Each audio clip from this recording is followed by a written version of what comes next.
This regional group was created in 2011, and it was created by the region, and its goal was to extend guidelines at regional level for women and children.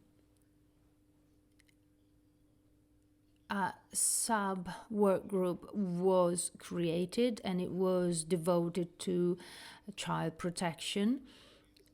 It was composed of several professionals with a specific experience in the sector, pediatricians, ER physicians, pathologists, neuropsychiatrists, and so on.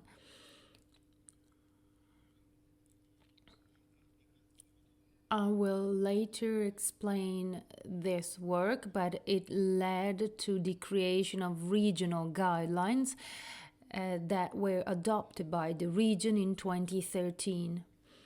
And after the publication of these guidelines, the regional coordination for implementing, monitoring, and updating these guidelines worked for 5 years.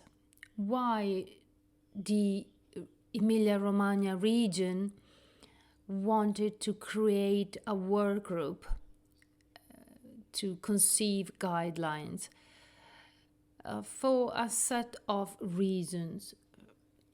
The first one is that even if we had a regional law in 2008 giving recommendations on how to work with children and to protect them, the fact that social services reporting to municipalities, because municipalities are considered the administrative bodies in charge of child protection.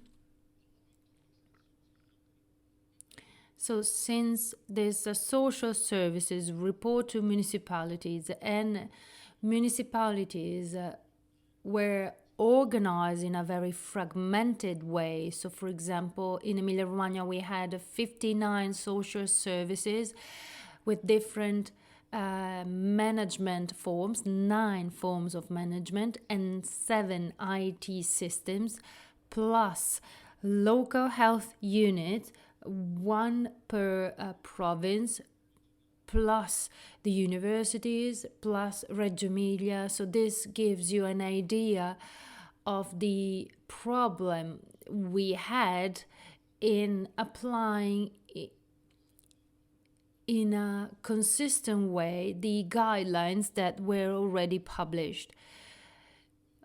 On top of that, there were other issues concerning, in particular, operators. First of all, operators felt isolated, and they felt lonely in their everyday practice. And then the fact of having a predominance of child abuse and neglect reporting within the region, corresponding to 1/3, 1/4 of the predominance levels reported for the same issues in the other Western industrialized countries. As Giovanni Vichy was saying before, the problem is that we do not have a common data collection system at national level. Some regions organize their own data collection system, but we need a monitor, we need an homogeneous, we need a shared data collection system so that we can carry out specific assessments. And without this system, it will be hard to obtain a reliable data.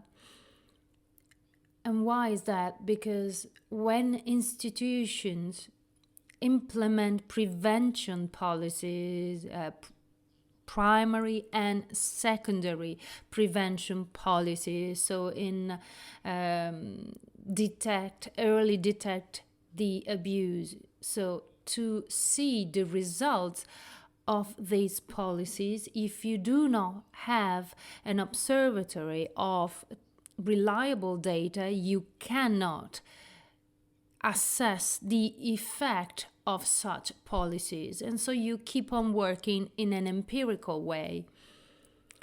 So these were the reasons why this work group was created. It started to work in 2011, and for 2 years they developed these guidelines.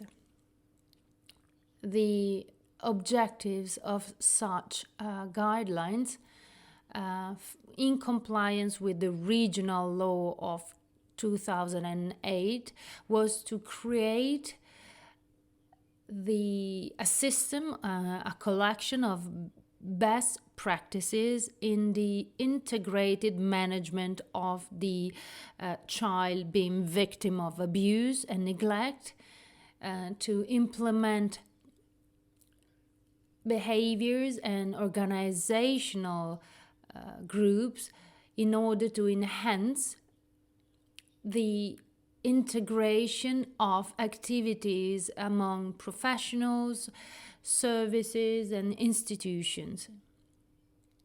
So the goals of these guidelines, as we said before, to create a system of best practices of integrated management of children being victim of abuse and neglect, and it is included in law number 14 of 2008 and article 17, article 18. They gave special indications to social services and local teams. In particular, it gave an idea of how to operate, in particular concerning the different organizational structures. So as we said before, 59 different forms of management. But the social worker remained the specific professional profile devoted to child protection. They had to work in teams, so it means that they have to integrate the different domains, social, educational, healthy domains. Therefore, interacting with the different profiles. Management and professional integration through the creation of multi-professional teams and ensuring continuous juridical support. So the ones we saw before was the first level team. While in Article 18 we find the explanation of what the second level team is. So it is organized at a wider level in general, at provincial term, and it promotes the implementation of specialized teams of second level in the domain of safeguarding and protection. And they have to deal with difficult situations, both in terms of the psychophysical development of the child and the adolescent, and in terms of parenthood.